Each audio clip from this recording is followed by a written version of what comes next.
Assalamualaikum warahmatullahi wabarakatuh. Selamat siang, selamat pagi, selamat malam.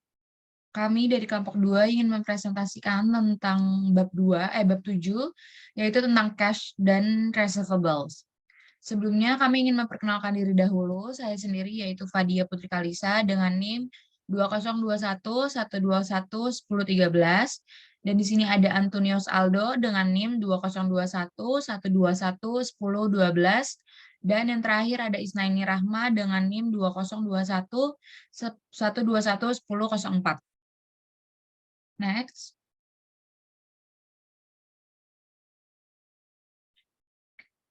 Pada bab ini,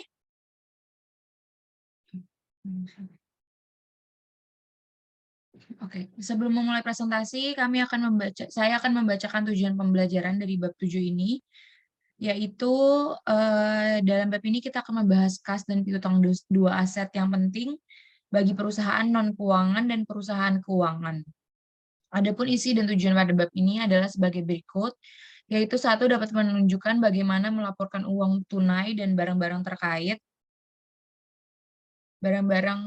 mendefinisikan piutang dan menjelaskan masalah akuntansi yang terkait dan dengan pengakuannya, menjelaskan masalah akuntansi yang berkaitan dengan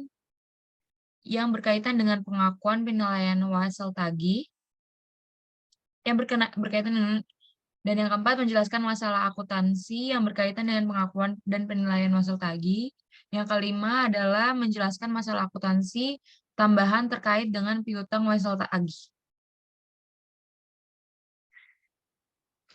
Next slide.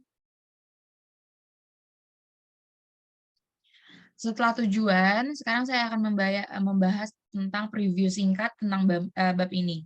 Yang pertama itu ada cash. Cash di sini adalah untuk melaporkan uang tunai, ringkasan item terkait uang tunai. Dan yang kedua ada receivable, yaitu pengakuan piutang, ada pengukuran, ada pertimbangan variabel. Yang ketiga ada penilaian piutang dengan cara metode penghapusan langsung dan metode tunjungan. Dan yang keempat ada piutang wesel, itu ada pengakuan wesel bayar, ada penilaian wesel tagih. Dan yang kelima itu adalah masalah lain, ada penghentian pengakuan piutang, ada presentasi dan analisis. Next. Yang pertama itu ada cash. Cash adalah aset yang paling liquid. Lalu cash itu adalah media pertukar standar. Lalu ada dasar untuk mengukur dan menghitung semua item lainnya. Dan cash juga itu adalah aktiva lancar. Contoh pada cash ini ada seperti koin, mata uang, dana yang tersedia di deposit di bank, ada wesel, ada cek yang bersertifikat, cek kartis, cek kasir, cek pribadi, wesel bank, dan rekening tabungan. Next. Next-nya itu ada reporting cash. Lalu yang pertama itu ada cash equivalent. Cash equivalent investasi jangka panjang itu sangat liquid. Yang keduanya, yaitu yang pertama ada mudah dikonversi menjadi uang tunai dan sangat dekat dengan jatuh temponya sehingga menimbulkan risiko perubahan nilai yang sangat signifikan, yang tidak signifikan. Contoh dari cash equivalent ini ada obligasi pemerintah, ada surat berharga, dan dana pasar uang. Next. Selanjutnya itu ada uang terbatas atau restriction cash. Perusahaan memisahkan kas terbatas dari kas biasa. Contohnya itu dibatasi untuk perluasan pabrik, penghentian utang jangka panjang, dan saldo kompensasi. Next. Next-nya itu dari reporting cash itu ada bank overdraft. Perusahaan menulis cek lebih dari jumlah dalam rekening kasnya. Umumnya dilaporkan sebagai kewajiban lancar dan dimasukkan sebagai komponen kas jika cerukan tersebut dapat dilunasi sehingga permintaan dan merupakan bagian integral dari manajemen kas perusahaan, seperti praktikum umum dalam menetapkan pengaturan, penghapusan terhadap rekening lain di bank yang sama.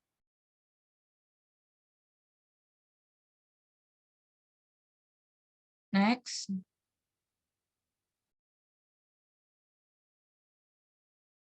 Next itu ada klasifikasi dari cash dan cash equivalents dan non-cash items. Yang pertama itu ada cash, lalu yang kedua ada petty cash dan change funds, ada short term paper, ada post dated checks, ada travel advance, ada postage and hand, bank overdraft, compensating balance. Next. Next-nya itu adalah receivable atau piutang.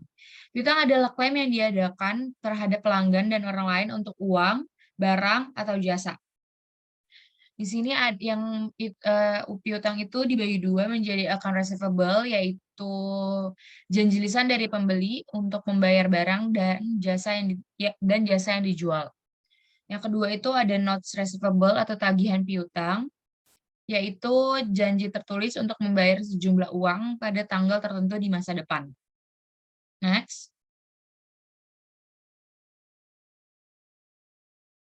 Next itu ada piutang non-usaha.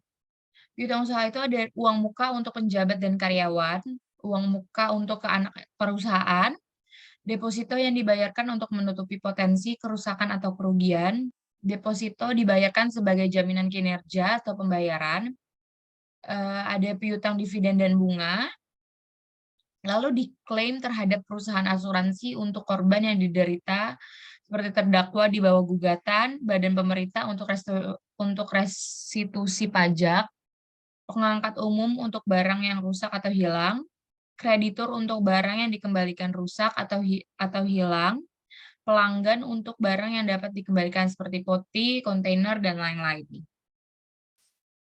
Next.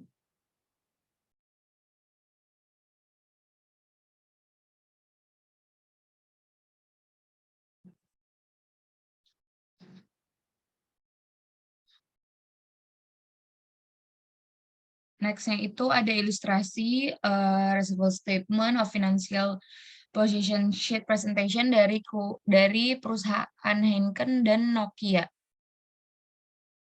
Oke, ini bisa dilihat di sini. Kalau di Heineken itu inventories-nya 1.702, ada other investment-nya 16, trade and other receivable-nya 2.873, lalu ada prepayment-nya 343, ada income tax receivable-nya 33, ada cash dan cash equivalent-nya 824, ada aset classified as held for sale-nya itu ada 123. Jadi total current asset-nya itu ada 5.914. Lalu di perusahaan Nokia ini inventories-nya ada 1.014. Lalu dikurangi dengan account receivable of net of allowance for doubtful account itu sebanyak 3.913. Lalu ada prepaid expense and accurate income ada 749. Ada current portion and long-term loans receivable banyak 21. Ada other financial asset 107. Ada investment at fair value through profit and loss. Liquid assetnya itu ada 687. Available for sale investment. Liquid asset ada 2.167. Cash dan cash equivalent-nya ada 6.995. Jadi total itu adalah 15.824. Next.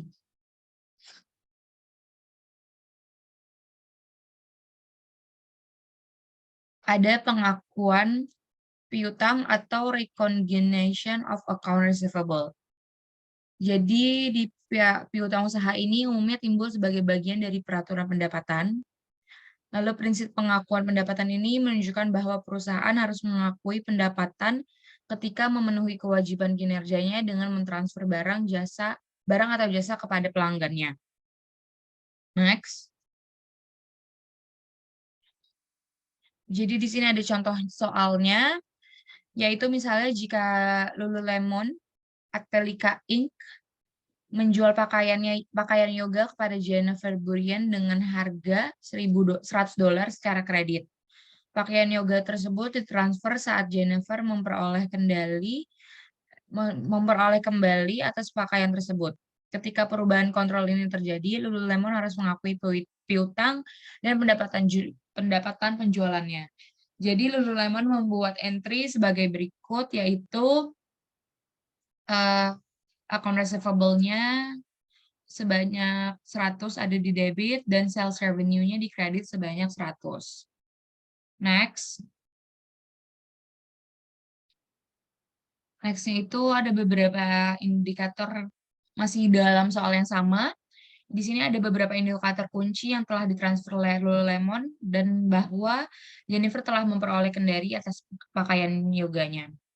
Yaitu yang pertama, Lululemon berhak atas pembayaran dari pelanggan. Lalu yang kedua, Lululemon telah memberikan hak legal kepada pelanggan. Yang selanjutnya ada Lululemon telah mentransfer kepemilikan fisik barang. Lalu Lululemon tidak lagi memiliki resiko dan manfaat yang signifikan atas kepemilikan barangnya. Lalu yang terakhir itu ada Jennifer telah menerima aset tersebut. Next. Next-nya itu ada pengukuran harga transaksi. Harga transaksi adalah jumlah pertimbangan yang diharapkan perusahaan untuk diterima dari pelanggan sebagai imbalan untuk mentransfer barang atau jasa. Lalu ada pertimbangan variabel. Dalam kasus ini, harga barang atau jasa tergantung pada kejadian di masa depan. Peristiwa masa depan ini seringkali mencangkup item seperti diskon, pengembalian, dan tunjangan, rabat, dan bonus kinerja. Next. Next-nya itu ada diskon perdagangan. Diskon perdagang ini biasanya dikutip dalam presentasi. Diskon perdagangan ini digunakan untuk menghindari perubahan katalog yang sering terjadi, lalu ubah harga untuk jumlah yang dibeli, lalu yang ketiga itu ada sembunyikan harga faktur sebenarnya dari pesaing. Misalnya itu, katakanlah ponsel Anda memiliki harga jual sebanyak $90 dan pabrikan menjual ke Best Buy untuk daftar harga dikurangi diskon perdagangan sebanyak 40%. Pabrikan kemudian mencatat piutang sebanyak $54 per telepon, dan pabrikan sesuai praktik normal hanya memotong diskon perdagangan dari daftar harga dan menagih bersih pelanggan.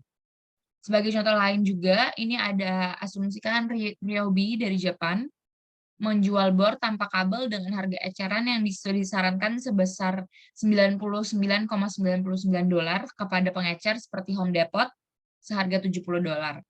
Diskon perdagangan sekitar 30% Home Depot pada gilirannya menjual bor seharga $99,99 ini. Ryobi mencatat piutang dan pendapatan penjualan terkait pada $70, bukan pada $99,99. Next. Next-nya itu ada diskon tunai atau diskon penjualan. Ditawarkan untuk mendorong pembayaran segera, lalu seperti istilah 2/10, N/30, 2/10, atau IOM, atau net 30, atau net IOM. Ada metode kotor dan metode bersih. Jadi perusahaan ini menawarkan diskon tunai untuk mendorong pembayaran segera. Jadi diskon tunai umumnya disajikan dengan istilah 2/10, seperti dijelaskan tadi, N/10, N/30, gila. Jadi 2%-nya itu jika dibayar dalam 10 hari, jumlah kotor jatuh temponya itu dalam 30 hari. Atau 2/10 atau net 30. Atau jadi 2%-nya itu jika dibayar setiap tanggal 10 bulan berikutnya dengan pembayaran penuh jatuh tempo pada tanggal 30 di bulan berikutnya. Lalu pelanggan biasanya mengambil diskon penjualan kecuali uang tunai mereka sangat terbatas. Mengapa? Karena pelanggan yang menerima pengurangan 1% dalam harga jual untuk membayar dalam 10 hari, total pembayaran jatuh tempo dalam 30 hari. Secara efektif memperoleh 18,25%. Atau setidaknya menghindari tingkat biaya bunga tersebut. Perusahaan itu harus mencatat piutang dan pendapatan terkait pada jumlah pertimbangan yang diharapkan akan diterima dari pelanggan. Sebagai contoh, asumsikan bahwa Hempley Company ini menjual barang seharga 10.000 euro kepada Murdoch Group dengan syarat 2/10. Net 30 dan Henley mengharapkan diskon yang akan diambil. Akibatnya, Henley mencatat piutang dan pendapatan penjualan terkait dengan harga bersih sebanyak 9.800 euro. Lalu pendekatan ini sering disebut sebagai metode bersih karena menilai piutang pada nilai realisasi kasnya. Next. Next-nya itu ada entry dalam ilustrasi 7.5 ini menunjukkan perbedaan antara metode bersih dan metode kotor pada diskon tunai. Jadi kami menyajikan metode kotor karena perusahaan mungkin tidak menggunakan metode besar karena alasannya kepraktisan. Artinya metode bersih ini memerlukan analisis dan pembukuan tambahan untuk mencatat diskon penjualan yang hilang atas piutang yang telah melewati masa diskon. Jika periode penagihan relatif singkat, baik menggunakan metode bruto atau neto menghasilkan jumlah pendapatan dan piutang yang sama, yaitu sama dengan harga transaksi. Setiap perbedaan yang muncul kemungkinan besar tidak material.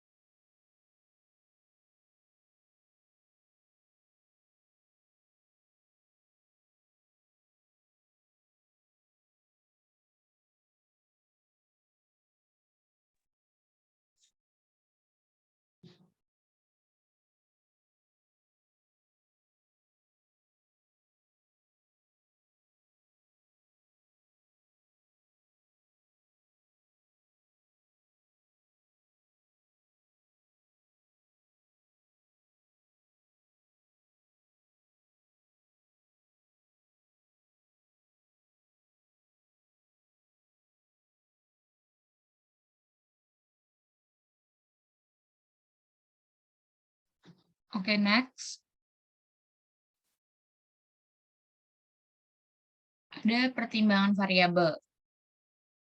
Di sini ada sales returns and allowance atau retur dan potongan penjualan.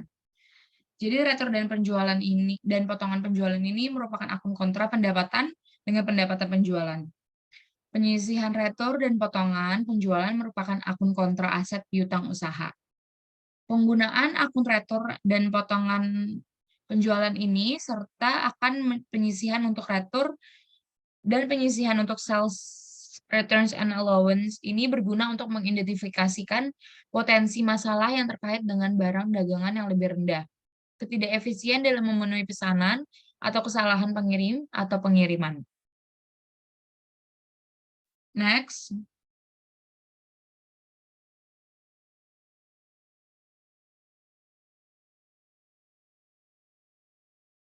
Next-nya itu ada ilustrasi. Jadi asumsikan Max Glass menjual kaca badai ke Oliver Builders. Sebagai bagian dari perjanjian penjualan, Max memasukkan ketentuan bahwa jika Oliver tidak puas dengan produknya, Max akan memberikan potongan harga penjualan atau setuju untuk mengambil kembali produk tersebut. Jadi pada tanggal 4 Januari 2019, Max menjual gelas badai senilai Gelas badai senilai $5.000 kepada Oliver secara kredit.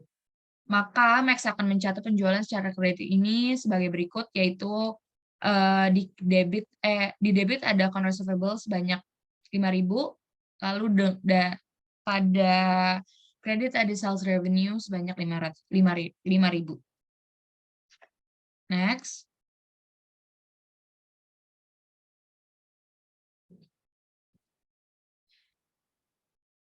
Next-nya itu pada Januari 2019, Max memberikan tunjangan sebanyak $300 kepada Oliver karena beberapa kaca badai telah rusak.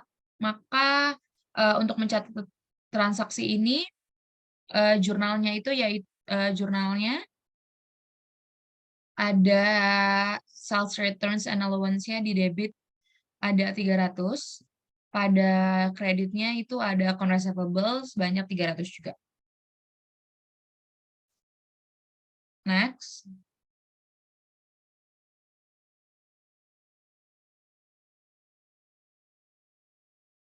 Next itu pada 31 Januari 2019 sebelum menyiapkan laporan keuangan, Max memperkirakan bahwa tambahan $100 dalam pengembalian atau pengurangan penjualan akan dihasilkan dari penjualan kepada Oliver pada tanggal 4 Januari 2019. Maka jurnal penyesuaiannya untuk mencatat penyisihan tambahan ini adalah sebagai berikut, yaitu sales returns and allowance-nya sebanyak 100 di debit, dan allowance for sales returns and allowance itu pada kredit juga sebanyak 100. Next. Next-nya itu, jadi secara teoritis bahwa sales returns and allowance ini setiap pendapatan setelah periode penjualan adalah pendapatan bunga. Lalu perusahaan mengabaikan pendapatan bunga yang terkait dengan piutang karena jumlah diskon biasanya tidak material dalam kaitannya dengan laba bersih untuk periode tersebut. Profesi secara khusus mengecualikan dari pertimbangan nilai sekarang piutang yang timbul dari transaksi dengan pelanggan dalam kegiatan bisnis normal yang jatuh tempo dalam persyaratan perdagangan yang lazim tidak melebihi kira-kira 1 tahun. Next.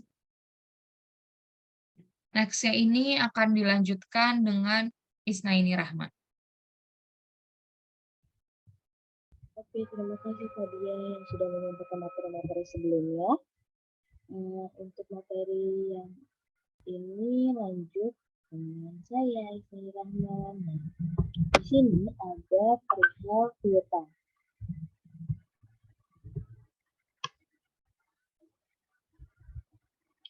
Nah, di sini ada perihal piutang yang dimana ada nilai waktu dari uang atau time value of money, dimana akun-akun ini disebutkan pada laporan keuangan. Di sini ada account receivable dan juga allowance for that account, dan dimana account receivable sebanyak 500,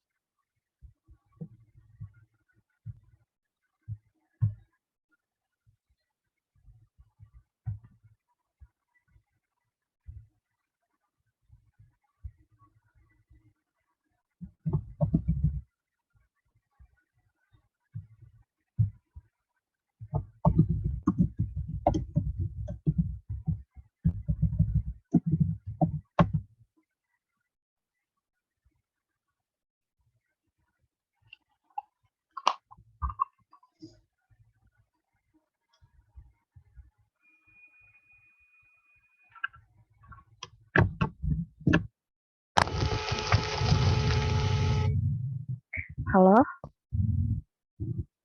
Ya, kedengeran. Ya, kedengeran.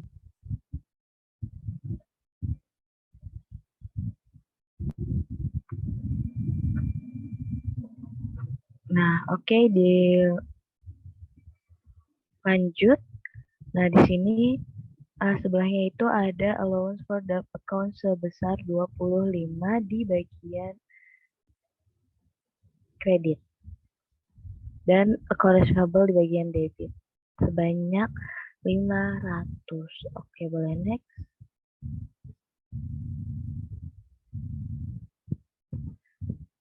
Nah, untuk pencatatannya lagi lebih lanjut, perihal piutang dari nilai waktu dari time value of money ini ada dari Brown Furniture yang dimana mereka punya financial position yang parsial yang dimana current asset-nya itu ada cash sebesar 330, terus ada account receivable sebesar 500 dan allowance for doubtful account sebesar 25. Nah, 500 dan 25 ini total menjadi 475.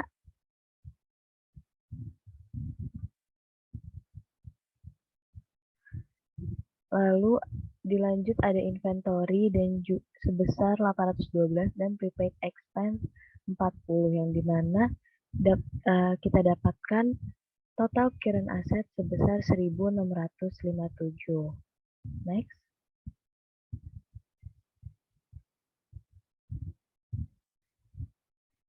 Nah, untuk nextnya ini ada alternatif presentasinya yang dimana kita bisa lebih simple gitu bikin jurnalnya yang dimana jadi dalam current asset itu ada cash dan 475 tadi digabung aja jadi satu akun yaitu jadi account receivable net of 25 allowance gitu. Terus ditambah terus ditambah adanya inventory dan juga prepaid expense dengan inventory 812 lalu prepaid expense 40. Jadi total current asetnya tetap sama 1.657. Next.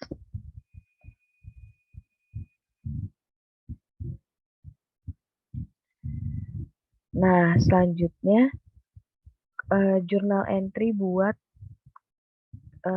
penjualan kredit sebesar 100. Nah, di sini kita tulis account receivable dan pada sales revenue sebesar 100. Account receivable debit 100, sales revenue kredit 100. Nah, untuk jurnalnya kayak di bawah, contohnya account receivable sebesar 500 pada allowance for doubtful account sebesar 25. Nah, terus di account receivable ini ada juga shell-nya sebanyak 500. Kan tadi beginningnya account receivable itu 500 dari soal sebelumnya. Nah, itu karena ada shell di sini jadi ada 100, jadi kita masukin lagi shell 100 dan dengan ending-nya itu 600. Boleh next?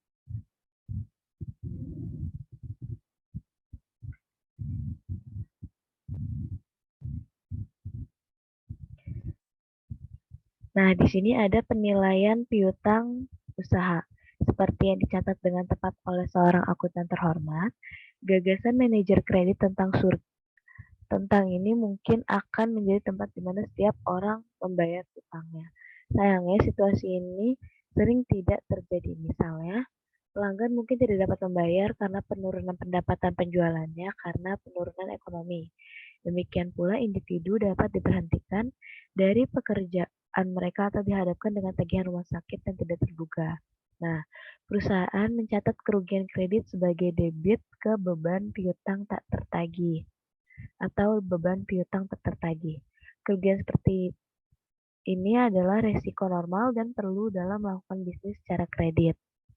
Nah, di piutang tak tertagih ini, catat kerugian kredit sebagai debit untuk beban piutang tak tertagih. Risiko normal dan perlu dalam melakukan bisnis secara kredit, dan pada piutang tak tertagih ini ada dua metode untuk memperhitungkan piutang tak tertagih tersebut. Ada metode penghapusan langsung dan metode penyisihan. Oke, next.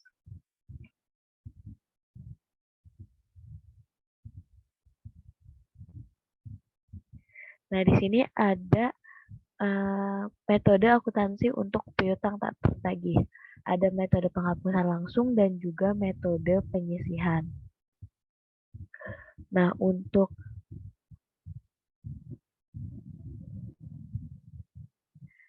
metode penghapusan langsung sendiri ini, cara Secara teoritis kurang karena biasanya gagal mencatat biaya saat terjadi. Terus, piutang tidak dinyatakan sebesar nilai realisasi kas dan juga tidak tepat jika jumlah yang tidak tertagih adalah material. Sedangkan metode penyisihan ini, kerugiannya diperkirakan pada persentase penjualan, persentase piutang, dan juga IFRS mensyaratkan ketika piutang tak tertagih jumlahnya material. Next.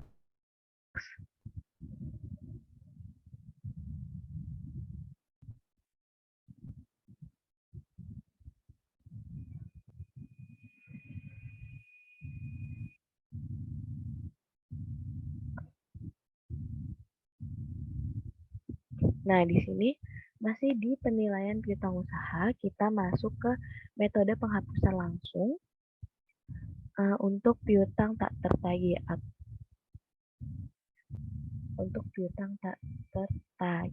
Nah, di sini ketika sebuah perusahaan menentukan akun tertentu dan tidak dapat ditagih, perusahaan membebankan kerugian tersebut ke beban piutang tak tertagih. Nah, asumsikan misalnya bahwa pada tanggal 10 Desember, Kelas Ltd menghapus saldo Yusado sebesar NT 8 juta dolar yang tidak dapat ditagih. Nah, kita masukkan entry-nya sebagai beban piutang tak tertagih atau bad debt expense sebesar 8 juta di debit dan juga account receivable atau piutang sebesar 8 juta pada kredit. Nah, dengan metode ini, beban piutang tak tertagih hanya akan menunjukkan kerugian aktual dari tidak tertagihnya piutang. Perusahaan akan melaporkan piutang usaha sebesar jumlah brutonya.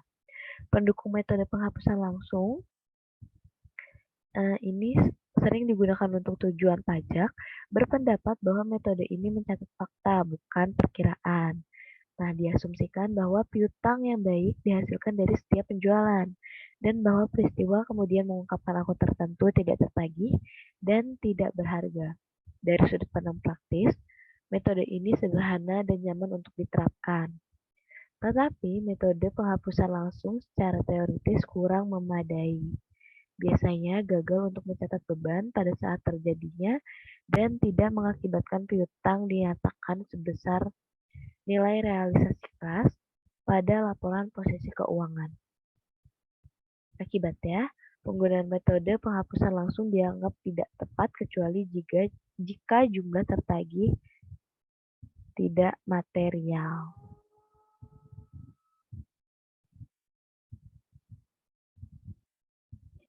Boleh next?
Oke, saya lanjut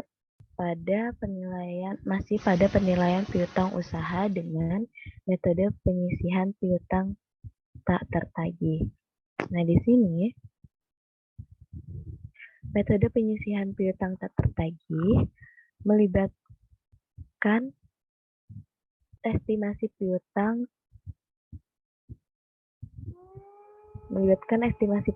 tak tertagih pada akhir setiap periode. Hal ini memastikan bahwa perusahaan menyatakan piutang pada laporan posisi keuangan pada nilai realisasi kas mereka. Nilai realisasi kas adalah jumlah bersih yang diharapkan akan diterima perusahaan secara tunai pada setiap tanggal laporan keuangan. Perusahaan memperkirakan piutang tak tertagih dan nilai realisasi kas menggunakan informasi tentang peristiwa masa lalu dan saat ini serta perakiraan kolektibilitas masa depan. Akibatnya, laporan posisi keuangan mencerminkan estimasi kini atas kerugian tak tertagih yang diharapkan pada tanggal pelaporan dan laporan laba rugi mencerminkan dampak penurunan kredit yang telah terjadi selama periode tersebut. Nah, banyak perusahaan menetapkan kebijakan kredit mereka untuk menyediakan persentase tertentu dari piutang tak tertagih. Faktanya, banyak yang merasa bahwa kegagalan untuk mencapai persentase itu berarti mereka kehilangan penjualan karena kebijakan kredit yang terlalu ketat. Dengan demikian, IASB memerlukan metode penyisihan untuk tujuan pelaporan keuangan ketika piutang tak tertagih jumlahnya material. Metode ini memiliki 3 fitur penting, yaitu perusahaan mengestimasi piutang tertagih dan membandingkan estimasi baru dengan saldo saat ini dalam akun penyisihan. 2. Perusahaan mendebit perkiraan kenaikan piutang tak tertagih ke beban piutang tak tertagih dan mengkreditkannya ke penyisihan piutang tak tertagih atau akun kontra aset melalui jurnal penyesuaian pada akhir setiap periode. Nah, ketiga, ketika perusahaan menghapus akun tertentu, mereka mendebet piutang tak tertagih yang sebenarnya ke penyisihan piutang tak tertagih dan mengkredit jumlah itu ke piutang usaha. Nah,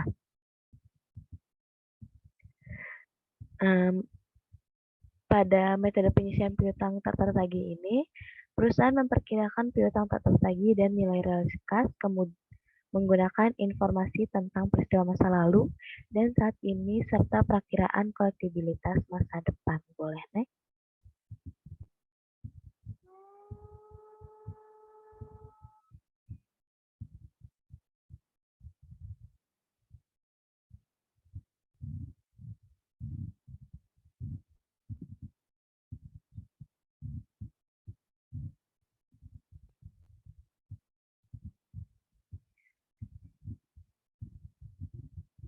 Nah, pada metode penyisihan piutang tak tertagih ini, kita belajar untuk mencatat perkiraan tak tertagih yang dimana untuk mengilustrasikan metode penyisihan, asumsikan bahwa tahun 2022, tahun pertama operasinya, Brown Furniture memiliki penjualan kredit sebesar 1.800.000.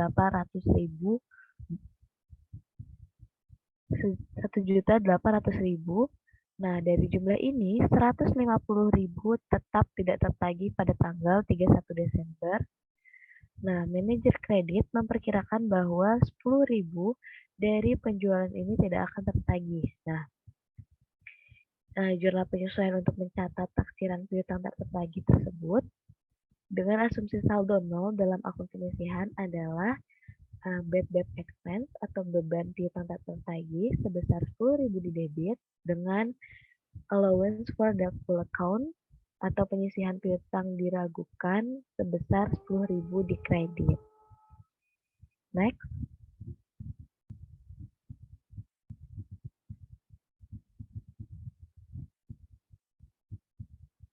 Nah,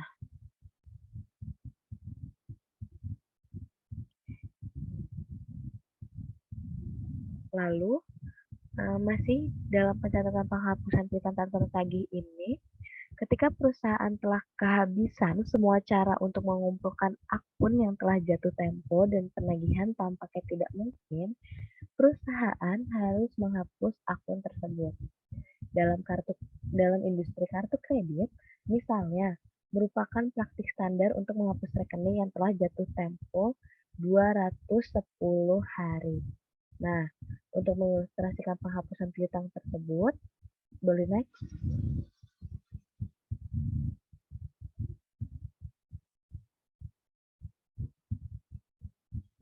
Nah, di sini untuk mengilustrasikan penghapusan piutang tersebut, nah, asumsikan bahwa Wakil Presiden Keuangan Brown Furniture mengesahkan penghapusan saldo 1.000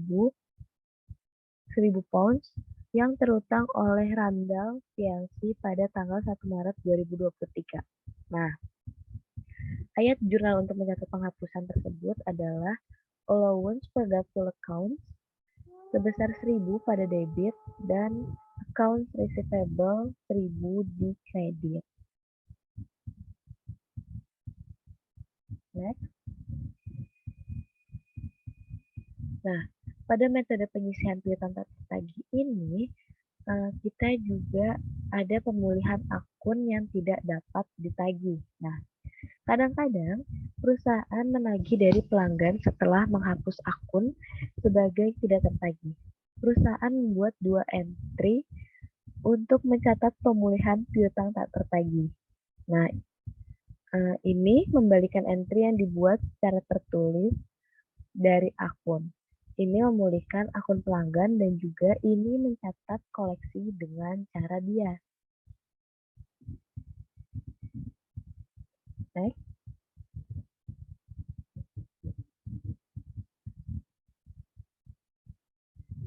Nah, kita masuk ke perkiraan tunjangan. Di sini, dalam kehidupan nyata, perusahaan harus memperkirakan jumlah tersebut ketika mereka menggunakan metode penyisihan. Seperti yang ditunjukkan, akun yang tak tertagih yang diharapkan diestimasi berdasarkan informasi tentang peristiwa masa lalu atau pengalaman kerugiannya disesuaikan dengan kondisi saat ini dan perkiraan yang wajar dari faktor-faktor yang akan mempengaruhi piutang tak tertagih.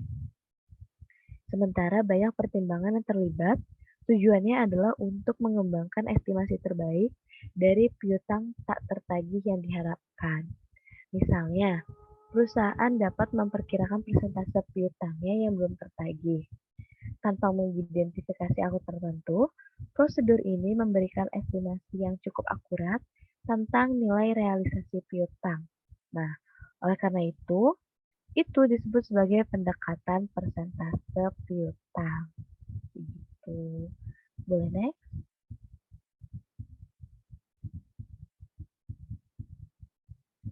Nah, kita masuk ke tagihan piutang. Nah, tagihan piutang ini umumnya berasal dari pelanggan yang perlu memperpanjang jangka waktu pembayaran piutang.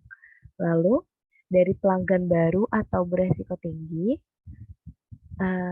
lalu dari pinjaman kepada karyawan dan anak perusahaan, dari penjualan properti, pabrik dan peralatan, dan juga dari transaksi peminjaman.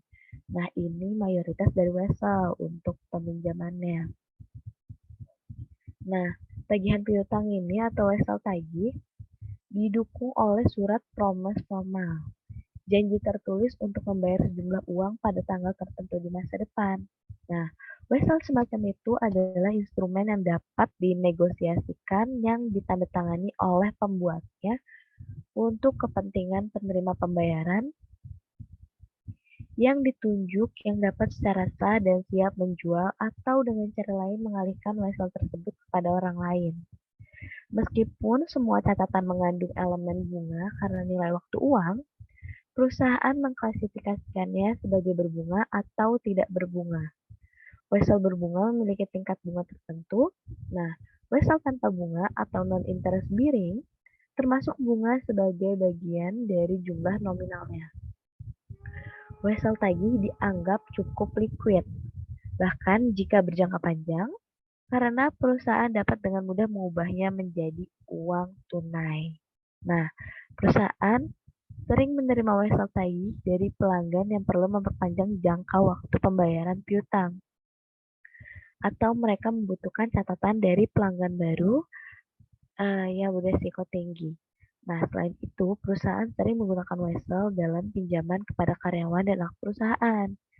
Dalam penjualan properti pabrik dan peralatan, juga di beberapa industri, misalnya industri kapal pesiar dan olahraga, uang kertas mendukung semua penjualan kredit.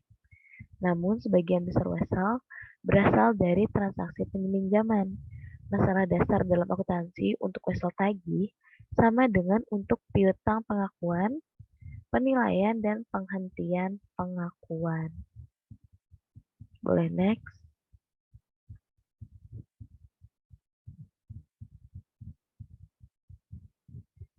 Nah, tagihan piutang ini didukung oleh promissory note, yaitu adanya instrumen yang dapat dinegosiasikan, ditandatangani oleh pembuat, dan diklasifikasi menjadi interest bearing notes dan zero interest bearing notes. Next.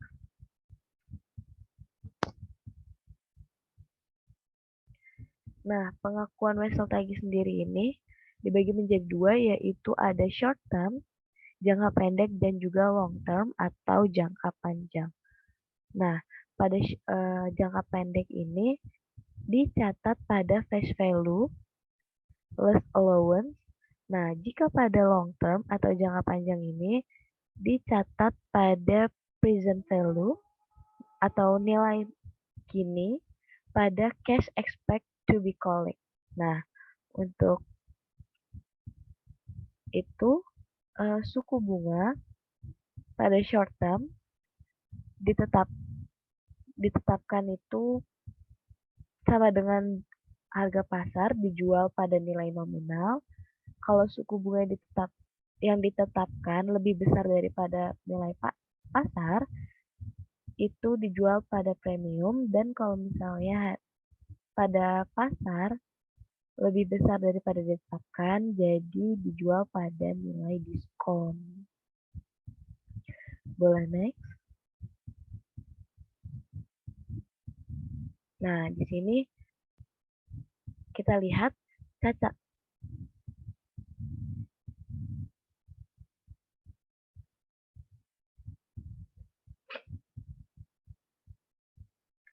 catatan diterbitkan pada nilai nominal.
Oke, kita masuk ke pengakuan Wessel tadi atau recognition of not receivable. Nah, di sini ada catatan diterbitkan pada nilai nominal. Nah, perusahaan mencatat dan melaporkan Wessel tagih jangka panjang pada nilai sekarang dari kas yang mereka harapkan dapat ditagih. Nah, ketika bunga yang tercantum pada Wessel berbunga atau dengan tingkat bunga efektif di pasar, Wessel tersebut dicatat sebesar nilai nominalnya. Ketika kurs yang disebutkan berbeda dari kurs pasar, uang tunai yang dipertukarkan atau nilai sekarang berbeda dari nilai nominal Wessel. Nah, perusahaan kemudian mencatat perbedaan ini baik diskonto atau premium dan mengamortisasinya selama umur Wessel untuk mendekati tingkat bunga efektif atau nilai pasar. Nah, ini menggambarkan salah satu dari banyak situasi di mana konsep nilai waktu uang diterapkan pada pengukuran akuntansi. Nah, ilustrasinya ini Biklo SA meminjamkan Scandinavian Import 10.000 euro dengan imbalan 10.000 euro. Nah, Wessel 3 tahun dengan bunga 10% per tahun. Tingkat bunga pasar untuk Wessel dengan risiko serupa juga 10%. Nah, ini bagaimana cara Biklo mencatat penerimaan Wessel tersebut? Nah, boleh next.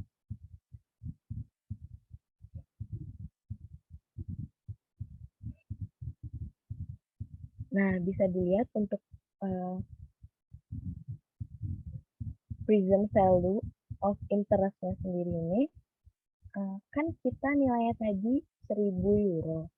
Nah, ini kita cari pada periode ketiga di angka 10% itu untuk price value interest-nya berapa. Nah, di sini kita temukan angka faktornya itu 2,48685. Nah, dengan hasil present value-nya jadi faktor tadi dikali 1000 jadi kita dapat present value untuk interest-nya itu sebesar 2.487. Lalu next. Ada perhitungan untuk present value principal, yang dimana pada bunga 10% untuk jangka waktu 3 tahun atau 3 periode ini ada faktornya di angka 0,75132. Nah, dikali prinsipalnya sebesar 10.000 euro. Nah, jadi kita dapat hasil sebesar untuk present value principalnya ini 7.513. Next.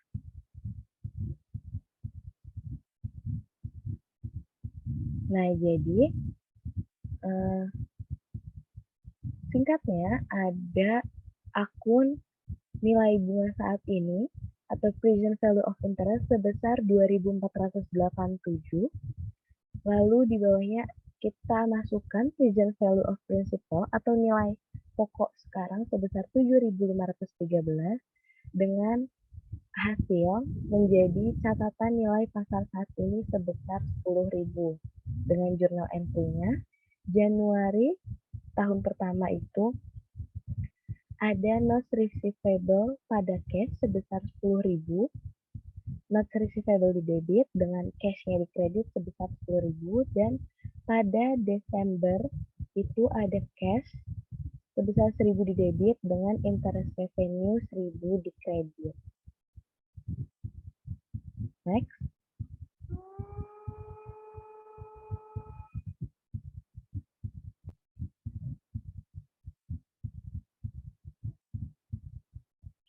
Nah, lalu di sini pada pengakuan Wessel tagih juga ada masih di catatan tidak diterbitkan. Nah, di sini ada catatan tidak diterbitkan pada nilai nominal. Nah, ada catatan tanpa bunga. Jika sebuah perusahaan menerima Wessel tanpa bunga, nilai sekarang adalah uang tunai yang dibayarkan kepada penerbit. Karena perusahaan mengetahui jumlah masa depan dan nilai sekarang dari wesel tersebut, maka perusahaan dapat menghitung tingkat bunga. Tingkat bunga ini sering disebut sebagai tingkat bunga implisit.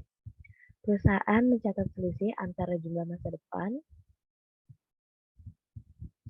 dan nilai sekarang sebagai diskon dan mengamortisasinya ke pendapatan bunga selama umur wesel. Next.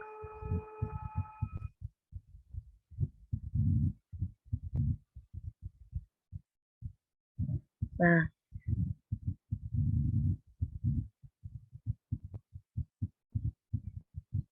kalau tadi ada catatan tanpa bunga, di sini ada catatan berbunga yang dimana seringkali tarif yang dinyatakan dan tarif efektif berbeda. Nah, wesel tanpa bunga adalah salah satu contohnya. Nah, di sini untuk catatan berbunga ada ilustrasi Morgan Group memberikan pinjaman kepada Mariko dan sebagai gantinya menerima wesel 3 tahun senilai 10.000 euro dengan bunga 10% per tahun. Nah, tingkat bunga pasar untuk wesel dengan risiko serupa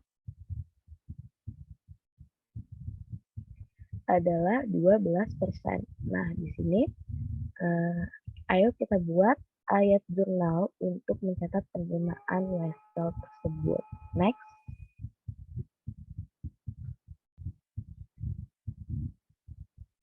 Nah, iya itu. Nah, tadi ada menerima wesel 3 tahun senilai 10.000, bunganya 10% per tahun. Nah, bisa dilihat ini grafiknya, terus boleh next.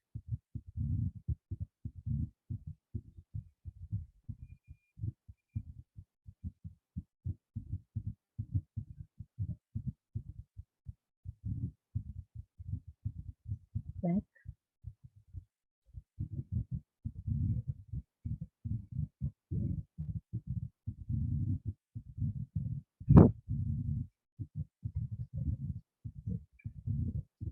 Seperti sebelumnya ini nggak jauh beda karena kita tuh faktor perkaliannya masih melihat dari tabel.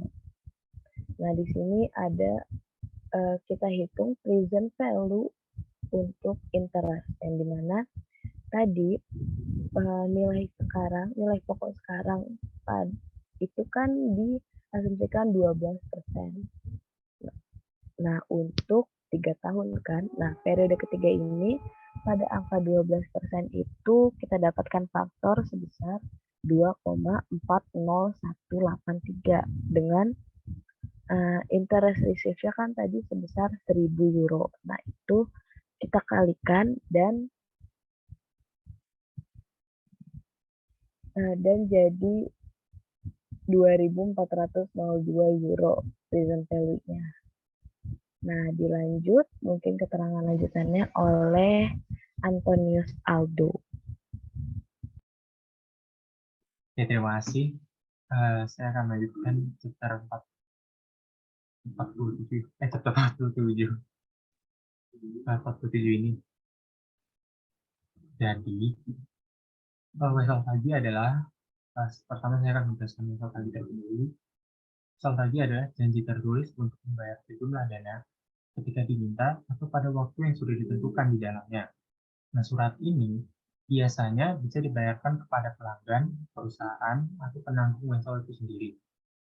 Nah, tanggal pembayaran wesel ini kita sebut dengan tanggal jatuh tempo. Perhitungan tanggal jatuh tempo, waktu antara tanggal penerbitan, dan juga tanggal jatuh tempo, wesel tagih jangka pendek nantinya bisa dinyatakan dalam bentuk jumlah harian ataupun jumlah bulanan. Ketika wesel dinyatakan dalam jumlah harian, maka tanggal jatuh temponya adalah jumlah hari tertentu pasca tanggal penerbitan tersebut dibuat. Di sini seperti yang kita sudah dengar tadi, penjelasan dari Isna ini. Next. Selanjutnya adalah masih dari slide pengakuan wesel tagih. Di sini kita bisa lihat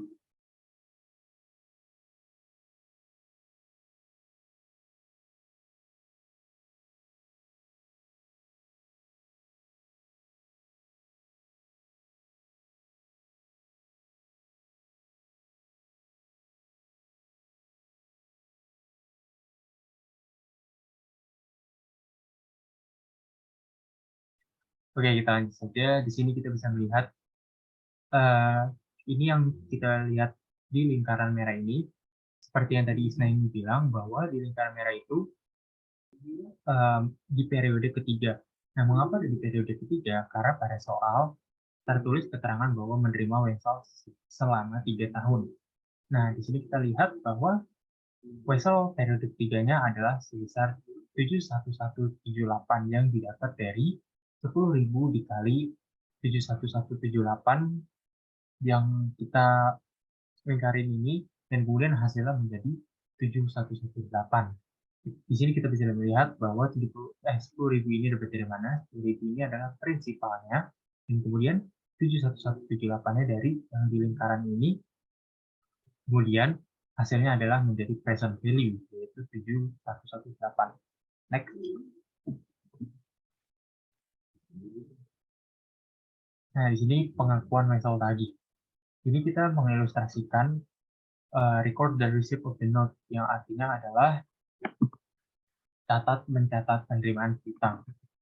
Sebelumnya, Wesel tagih juga bisa dipergunakan untuk melunasi piutang pelanggan. Wesel tagih dan piutang bisnis yang diperoleh dari hasil penjualan terkadang juga disebut sebagai piutang dagang. Pernyataan yang didukung dari suatu wesel mempunyai beberapa keuntungan lainnya daripada pernyataan yang dicatat dalam bentuk piutang bisnis. Dengan menandatangani wesel, maka pihak debitur mengakui utang tersebut dan bersedia untuk melakukan pembayaran sesuai ketentuan yang sudah ditulis, sehingga wesel tersebut memiliki klaim hukum yang sangat kuat.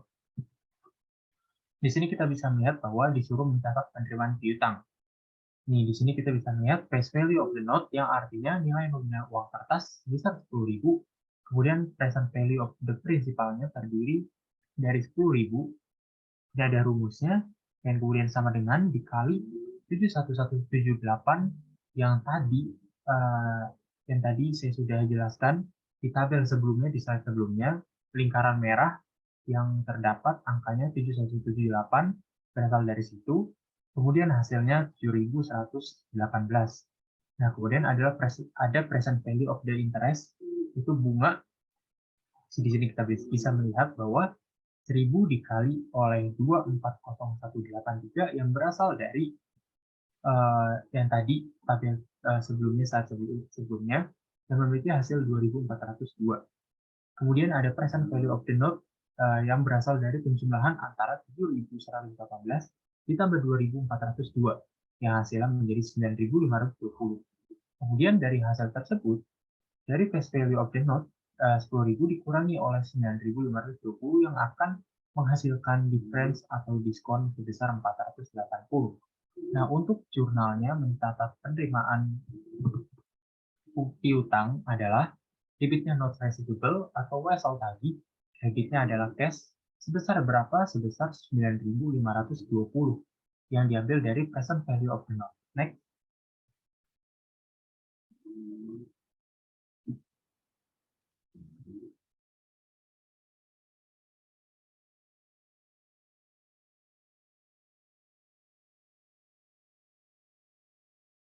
Kemudian di sini ada catatan yang diterima untuk properti barang atau jasa.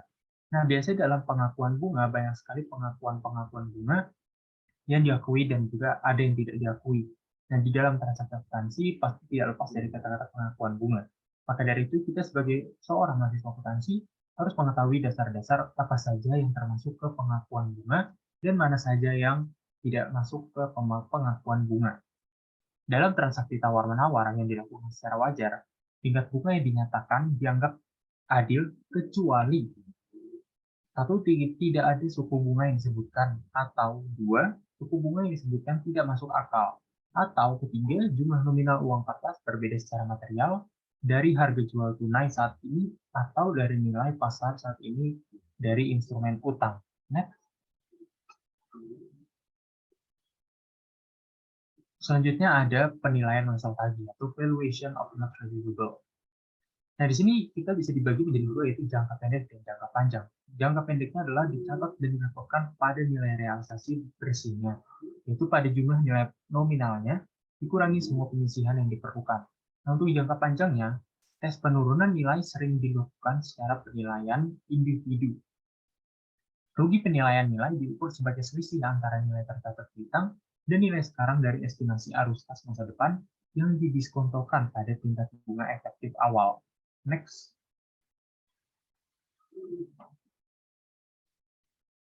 Nah, di sini kita bisa melihat bahwa ada masalah lain terkait piutang. Nah, di sini kita pertama penghentian pengakuan piutang.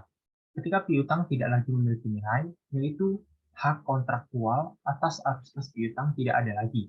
Yang kedua, ketika sebuah perusahaan mentransfer, misalnya menjual piutang ke perusahaan lain, dengan demikian mengalihkan risiko dan manfaat kepemilikan ke perusahaan lain ini. Vessel tagih dipandang berkurang nilainya jika terdapat kemungkinan bahwa kreditor tidak akan mampu menagih seluruh jumlah yang terhutang, baik pokok maupun bunga, sesuai dengan ketentuan kontraktual pinjaman. Dalam kasus semacam ini, nilai sekarang dari arus kas masa depan yang diharapkan ditentukan dengan mendiskontokan arus kas tersebut pada suku bunga efektif historis. Jumlah nilai sekarang ini kemudian dikurangkan dari nilai buku dari piutang untuk menghitung kerugian. Next. Selanjutnya masih dalam hal yang sama, yaitu penghentian pengakuan piutang. Kan tapi topiknya berbeda, yaitu transfer piutang. Berbagai alasan pengalihan piutang kepada pihak lain. Yang pertama, mempercepat penerimaan kas. Yang kedua, kompetisi. Yang ketiga adalah jual piutang karena uang tetap. Yang keempat, penagihan atau pengumpulan memakan waktu dan mahal. Yang kelima, transfer piutang untuk kas terjadi dalam dua cara. Yang pertama, penjualan piutang, dan yang kedua, pinjaman yang dijamin. Next.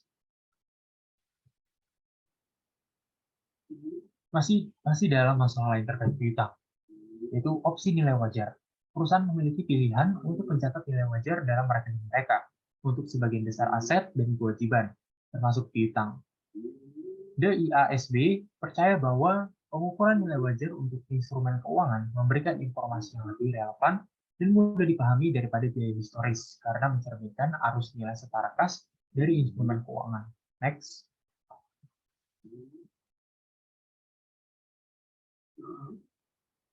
Masih dalam opsi nilai wajar, saya menyimpulkan menjadi 3 poin, yaitu jika disajikan sebesar nilai wajarnya, keuntungan yang belum direalisasi atau kerugian dilaporkan sebagai bahan dari laba bersih.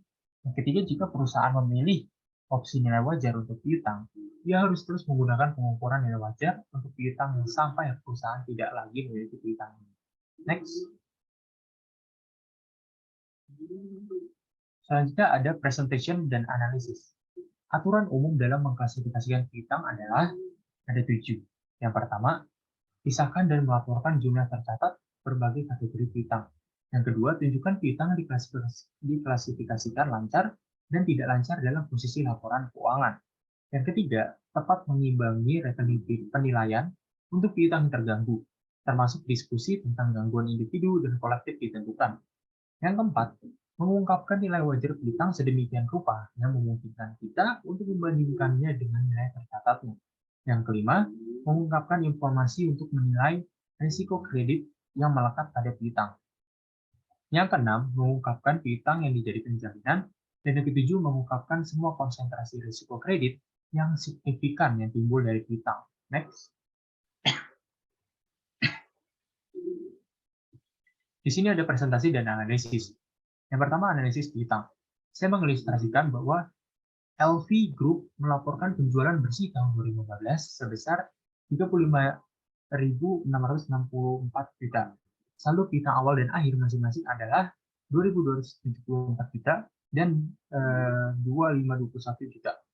Perhitungan perputaran piutangnya adalah di sini sebelum kita memulai perhitungan perputaran piutang ada rumus sebagai berikut. Yang pertama memang rumus seperti ini, yaitu net sales dibagi dengan average trade receivable atau net, yang artinya adalah penjualan bersih dibagi dengan piutang usaha rata-rata yang merupakan bersihnya, kemudian akan menghasilkan account receivable turnover. Di sini kita bisa melihat bahwa net sales-nya adalah sebesar penjualan bersihnya dilaporkan tahun 2015 sebesar 35.664, kemudian dibagi dengan average trade receivable-nya yang adalah 2274 ditambah dengan 2521 dan kemudian dibagi 2 yang hasilnya menjadi 14,9 times or every 24,5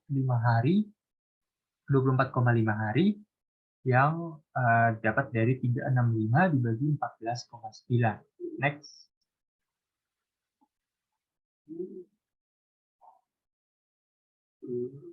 Selanjutnya masih analisis piutang.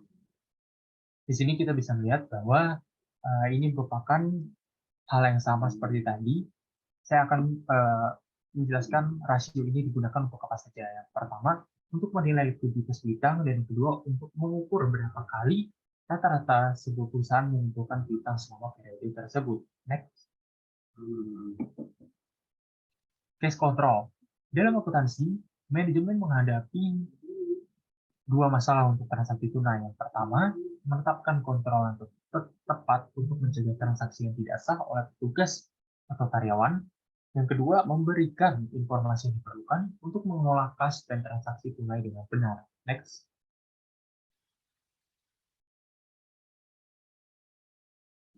Next.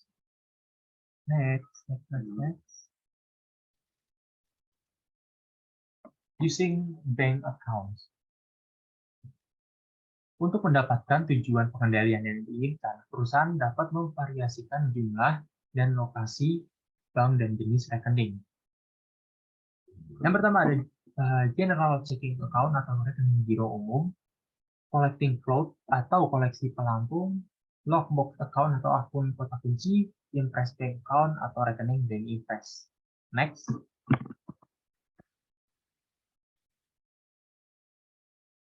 Nah, the impress petty cash system atau sistem kas kecil impress biasa digunakan untuk membayar sejumlah kecil biaya lain-lain. Ada step-stepnya. Yang pertama, mencatat transfer 300 ke kas kecil. Nah, kalau misalnya kita mencatat transfer ke kas kecil, ini biasanya jurnalnya adalah debitnya petty cash dan kreditnya cash. Mengapa demikian? Karena kita mencatat transfer ke kas kecil, otomatis yang bertambah adalah kas kecil dan yang berkurang adalah kas kita. Nah, yang kedua, penjaga kas kecil memperoleh tanda terimanya ditandatangani dari setiap individu kepada siapa dia membayar tunai. Setelah mencatat, penjaga kas kecil ini memperoleh tanda terima yang ditandatangani. Yang ketiga, kustodian menerima cek perusahaan untuk mengisi kembali dana tersebut. Nah, setelah ditandatangani, pihaknya itu menerima cek perusahaan untuk diisi dana kas kecilnya tersebut. Nah, untuk jurnalnya, debitnya surplus expense, postage expense, miscellaneous expense, is over and short pada cash. Next. Step lanjutannya adalah, jika perusahaan memutuskan bahwa jumlah kas dalam dana kas kecil berlebihan sebesar 50, maka saldo akan turun sebagai berikut. Debitnya cash dan kreditnya petty cash. Mengapa demikian? Karena ketika perusahaan berlebihan petty cash-nya sebesar 50, otomatis yang dikurangkan adalah petty cash-nya. Maka yang tadi petty cash bertambah di debit akan berkurang di kredit. Next. Physical protection of cash balance atau perlindungan fisik saldo kas. Nah, dalam tema ini, perusahaan itu harus minimalkan uang tunai di tangan, hanya memiliki kas kecil dalam edan kwitansi hari ini, simpan dana di brankas atau laci kas yang terkunci, mengirimkan kwitansi setiap hari ke bank sesegera mungkin, dan membuktikan secara berkala saldo yang ditunjukkan dalam buku besar. Next. Rekonsiliasi saldo bank. Jadwal menjelaskan perbedaan antara catatan kas bank dan perusahaan, sehingga di rekonsiliasi saldo bank ini menunjukkan bahwa perbedaan catatan di bank dengan catatan di perusahaan. Biasanya item-item rekonsiliasi ini apa saja? Ada 5. Yang pertama, deposit in transit. Yang kedua, outstanding check. Yang ketiga, bank charge. Yang keempat, bank kredit. Yang kelima, bank or depositor error. Next.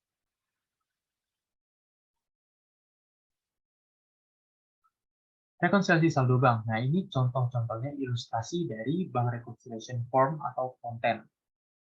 Di sini kita bisa melihat bahwa yang pertama ada catatan di bank yang menambah apa dan yang mengurangi apa.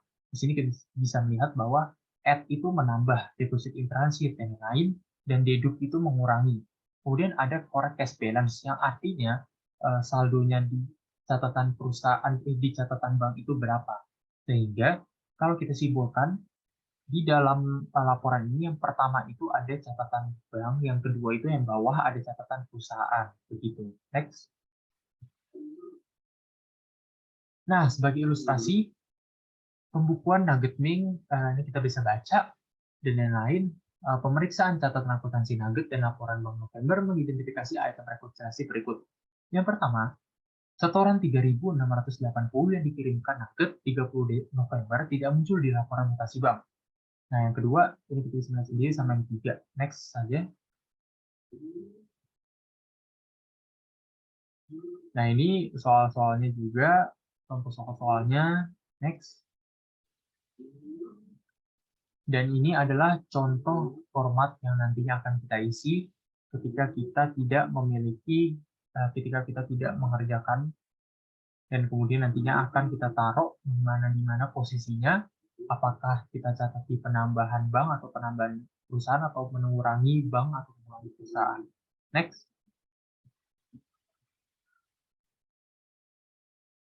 Nah, di sini kita setelah kita membuat rekonsiliasi saldo bank, itu kita membuat jurnal penyesuaian yang diperlukan pada tanggal 30 November sesuai transaksi atau soal berikut. Nah, kita biasanya membuat jurnal itu cash interest revenue untuk mencatat collect by bank, terus cash accountable untuk mencatat amount of check, terus office expense pada cash untuk mencatat bank service charge, account receivable pada cash untuk mencatat customer check return NSF. Next. Selanjutnya adalah latihan soal chapter 5. Next saja. Di sini kita bisa melihat bahwa kita suruh mengasumsikan dari A sampai K, dan instruksinya adalah tunjukkan dengan huruf bagaimana setiap hal berikut, jadi harus diklasifikasikan. Next. Nah, untuk yang pertama, prepaid insurance. Prepaid insurance itu kita taruh di huruf E. Kenapa kita huruf E? Huruf E itu tadi adalah current asset. Kenapa kita taruh di current asset? Karena prepaid insurance biasanya di laporan neraca itu diletakkan di current asset, sehingga masuk di current asset begitu. Nah, untuk shares owned in associated companies itu kita taruh di A atau investment, karena ini adalah berhubungan dengan investasi. Yang ketiga, unearned service revenue, ini kita taruh di G. G itu adalah current liabilities atau hutang lancar, karena ini merupakan sebuah hutang yang bukan merupakan hutang jangka panjang. Ini seperti utang dagang. Keempat, advance to suppliers. Ini kita taruh di E. E adalah current asset, yaitu kenapa kita taruh di current asset? Karena ini merupakan harta lancar yang biasanya kita taruh di neraca. Yang kelima, unearned revenue. Kita taruh di G. G itu sama seperti unearned service revenue, yaitu hutang lancar. Selanjutnya adalah share capital atau preference, dan ini jelas kita taruh di H. H itu adalah share capital. Yang kedua, share premium atau preference. Share premium kita taruh di I, yaitu share premium. Ada, jadi sehingga kita taruh di I. Selanjutnya adalah copyright, kita taruh di C, atau intangible asset. Mengapa demikian? Karena copyright merupakan aset yang merupakan tidak terlihat, tapi dapat dirasakan. 9 adalah P3 fund atau E, itu kita taruh di current asset, yang biasa kita taruh di neraca. Sales tax payable, sama seperti nomor 5, dan interest on the net interest on notes receivable, sama seperti nomor 4. Ini nomor 12, sama seperti nomor 5 dan nomor 3, nomor 10.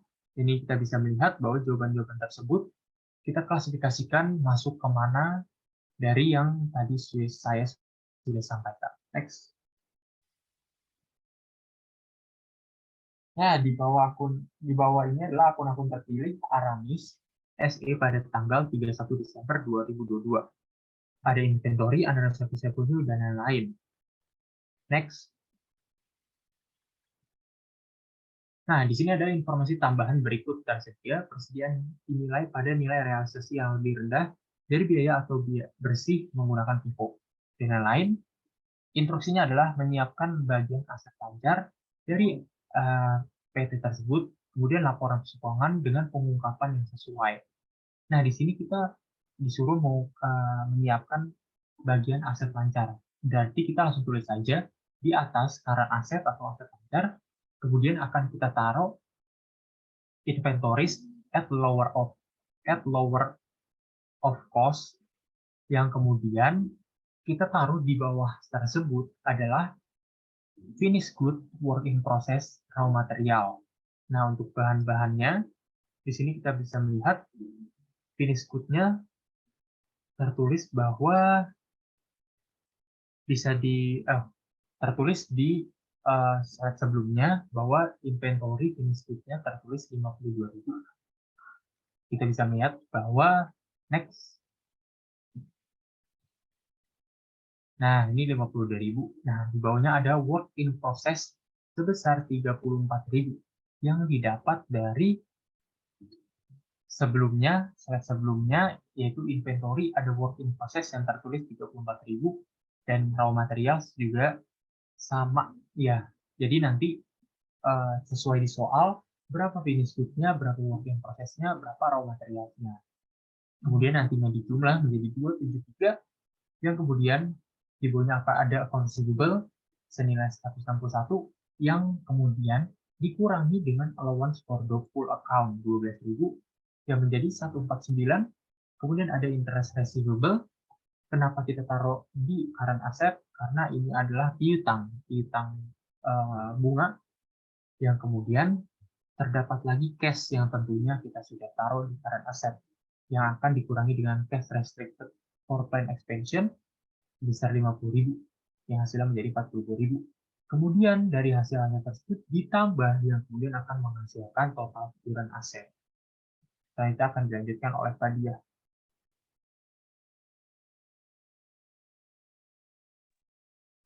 Oke, next-nya. Next-nya itu ada soal dari 45.3. Di sini ada neraca saldo yang disesuaikan oleh Asia Pasifik dan informasi terkait untuk tahun 2022. Jadi di sini ada adjusted trial balance-nya pada 31 Desember 2022. Next-nya.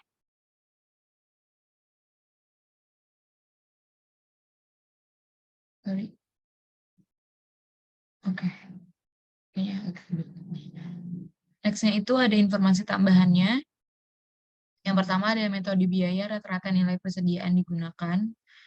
Lalu yang kedua itu ada biaya nilai wajar investasi jangka panjang yang terdiri dari saham biasa dan obligasi itu adalah sama. Lalu jumlah akun konstruksi dalam proses merupakan biaya yang dikeluarkan sampai saat ini pada suatu bangunan dalam proses konstruksi. Perusahaan itu menyewa ruang pabrik pada saat ini. Lalu tanah di mana bangunan sedang dibangun berharga 85.000 seperti yang ditunjukkan dalam neraca saldonya. Lalu yang keempat itu ada paten dibeli oleh perusahaan dengan harga 40.000 dan diamortisasi dengan dasar garis lurus. Lalu yang kelima itu ada wesel bayar merupakan pinjaman bank yang dijamin dengan investasi jangka panjang senilai 120.000. Pinjaman bank ini akan jatuh tempo pada tahun 2023. Lalu yang keenam itu hutang obligasi dikenakan bunga sebesar 8% yang dibayarkan pada setiap tanggal 31 Desember dan akan jatuh tempo pada tanggal 1 Januari 2033. Lalu yang ketujuh itu 600.000 saham biasa dengan nilai nominal 1 telah disahkan, di mana 500.000 saham telah diterbitkan dan beredar. Maka diinstruksikan siapkan laporan posisi keuangan per 31 Desember 2022 agar semua informasi penting diungkapkan secara lengkap. Nah, maka ini solusinya. Jadi pada current asetnya itu di cash ada 41.000 dan account receivable-nya ada 163.500. Dikurangi dengan allowance for the full accounts-nya sebanyak 87.000, Maka hasilnya itu ada 154.800. Lalu inventory-nya dengan legal cost-nya itu 208.500 dan prepaid insurance-nya 5.900. Maka total current asset-nya itu ada 410.200. Lalu yang selanjutnya itu ada long term investment, di mana di situ ada equity investment-nya itu sebesar equity-nya itu have been pledged as security for notes payable-nya, maka at fair value-nya ada 339.000. Lalu ada property, plant and equipment. Di situ land-nya ada 85.000. Lalu ada building-nya, construction in process-nya building-nya ini ada 124.000. Maka di jumlah hasilnya 209.000 dan equipment-nya itu ada 400.000 dan dikurangi sama accumulation depreciation equipment-nya sebanyak 140.000, maka 180.000. Maka jumlah property, plant and equipment itu ada 369.000.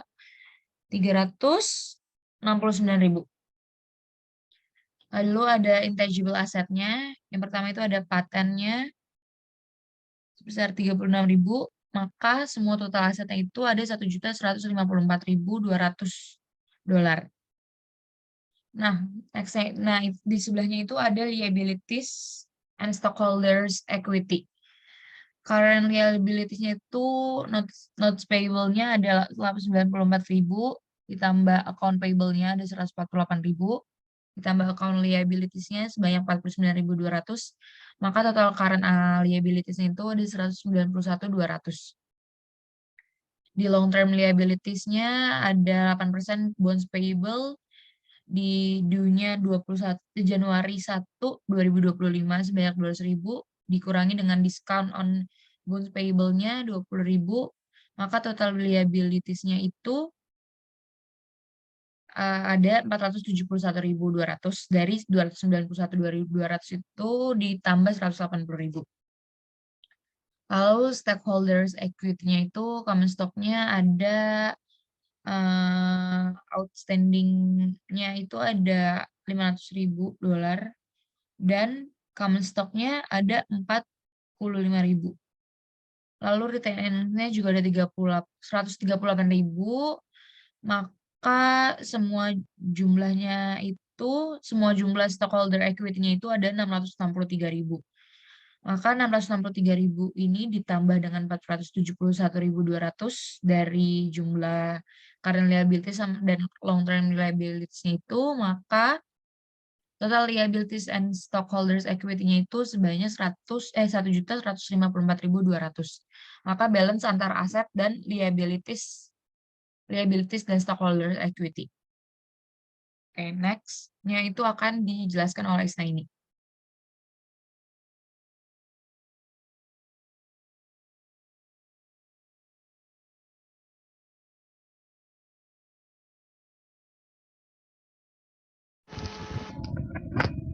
Oke, dilanjut. Kita bahas soal problem 5/5 yang dimana pada P5/5 ini ada laporan posisi keuangan dari Sargent Corporation untuk tahun berjalan 2022. Dengan bisa dilihat ada data-datanya yaitu investment sebesar 640.000 dolar, equity 1.770.000 dolar, properti, plant, dan equipment sebesar 1.720.000, non-current liabilities 960.000, intangible assetnya 265.000, current liabilities sebesar 380.000, dan pada di sebelah kiri ada current asset 485.000 dengan total sama yaitu 3.110. Boleh next.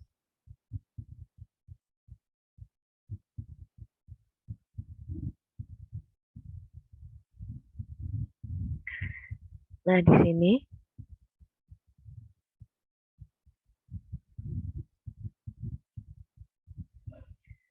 sini ada beberapa informasi yang disajikan, yaitu bagian aset lancar mencakup kas $150.000, piutang yang $170.000 dikurangi $10.000 untuk penyisihan piutang ragu-ragu.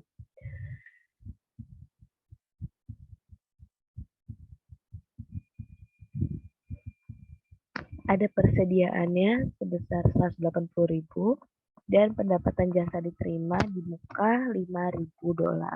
Nah, persediaan dinyatakan pada nilai yang lebih rendah antara biaya-biaya atau bersih-bersih dari Vivo. Nah, yang kedua itu ada informasi mengenai bagian investasi termasuk tanah yang dimiliki untuk spekulasi $40.000, investasi dalam saham biasa jangka pendek dari perdagangan $80.000, dan jangka panjang non-perdagangan $270.000 dan dana pelunasan obligasi $250.000. Nah, biaya dan nilai wajar penyertaan saham biasa adalah sama. Lalu ada informasi yang tersedia itu aset tetap termasuk bangunan $1.040.000 dikurangi akumulasi penyusutan $360.000, peralatan $450.000 dikurangi akumulasi penyusutan $180.000, tanah $500.000, dan tanah dimiliki untuk penggunaan masa depan $270.000. Nah, lalu ada aset tidak berwujud termasuk waralaba $165.000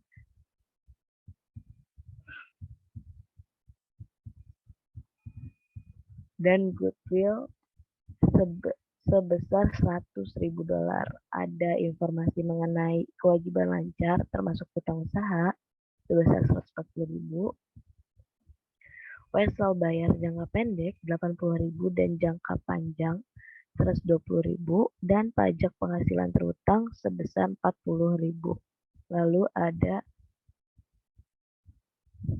liabilitas jangka panjang hanya terdiri dari 7% hutang obligasi yang jatuh tempo tahun 2030. Ada ekuitas seperti yang ditunjukkan termasuk modal saham, saham preferensi, nilai nominal $5.200.000, saham resmi menerbitkan 90.000 saham seharga 450.000 dan modal saham biasa. Nilai nominal $1 mengesahkan 400.000 saham, menerbitkan 100.000 saham dengan harga rata-rata $10. Selain itu, perusahaan memiliki laba ditahan sebesar $320.000. Nah, instruksinya di sini, ayo kita siapkan laporan posisi keuangan dalam bentuk yang baik. Sesuaikan jumlah dalam setiap klasifikasi laporan posisi keuangan yang dipengaruhi oleh informasi yang diberikan di atas. Next. Nah, untuk solusinya sendiri ini, kita tulis pada transaksi dan informasi yang tadi sudah saya sebutkan sebelumnya. Solusinya ini yang pertama ada balance sheet dari Sargent Corporation. Kita tulis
Oke, bisa kita lanjutkan untuk solusi.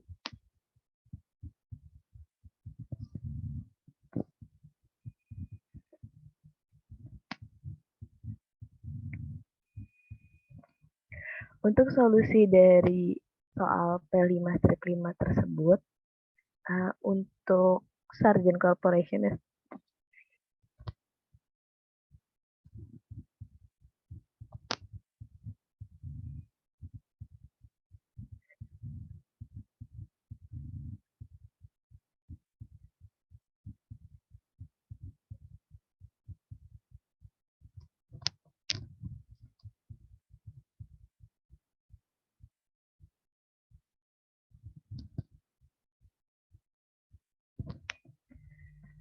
Nah, di sini Sargent Corporation kita tulis balance sheet terlebih dahulu. Ada aset, yaitu dengan cash sebesar 150.000, equity investment-nya 80.000,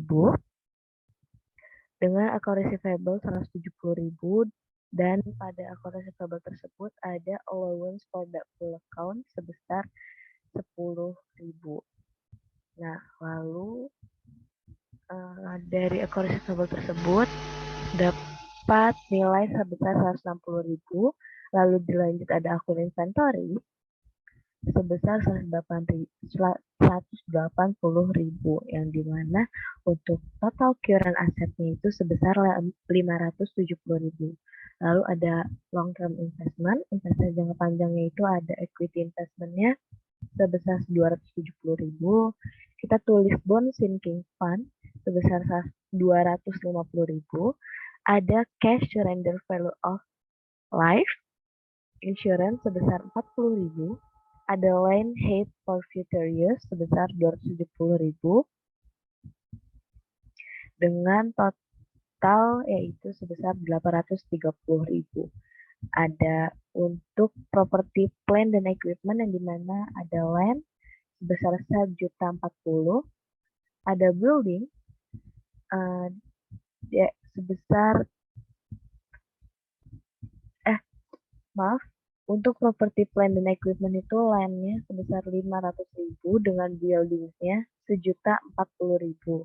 Nah, 1.040.000 ini dikurang untuk akumulasi depresiasi building sebesar 360.000, yang dimana jadi total untuk building tersebut 680.000. Nah, lalu ada equipment.